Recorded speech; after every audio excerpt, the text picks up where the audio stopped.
En juin 2016, la BCE commençait son programme d'achat d'obligations d'entreprise.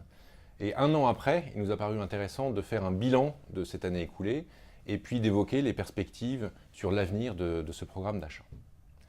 Alors en un an, la BCE a acheté 90 milliards d'euros d'obligations d'entreprise, ce qui représente un rythme de 7 milliards et demi à peu près par mois, sur plus de 900 titres, essentiellement sur le marché secondaire d'ailleurs, ce qui veut dire qu'elle a couvert à peu près 90% de l'univers éligible. En termes d'impact sur le marché, ça a été significatif puisque depuis l'annonce de ce programme d'achat en mars 2016, les spreads ont été quasiment divisés par deux, avec une baisse de 50 BP à peu près sur l'investment grade et 225 BP sur le high yield.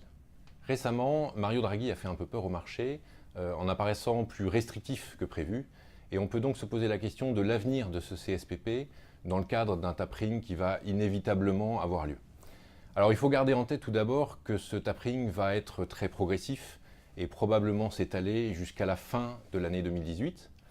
Ensuite, il pourrait toucher moins la dette de crédit, les dettes d'entreprise, que la dette d'État ou les covered bonds,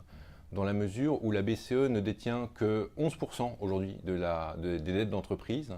contre 30% pour les covered et plus de 20% pour la dette d'État. Finalement, si on fait des projections assez simples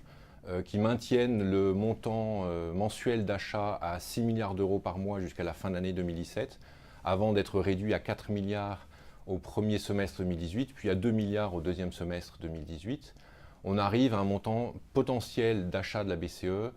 proche de 80 milliards d'euros, ce qui est assez voisin de ce qu'elle a acheté au cours de l'année écoulée. En conclusion, il est évident que la BCE va rester un facteur important de soutien au marché du crédit pendant encore plusieurs mois. Et parallèlement à un contexte macroéconomique qui continue de s'améliorer avec un rebond de la croissance en zone euro qu'on peut observer, ça constitue un environnement qui est très favorable au marché du crédit et qui incite les spreads à rester sur des niveaux bas. Je vous donne rendez-vous dans quelques semaines pour un point sur le marché des taux.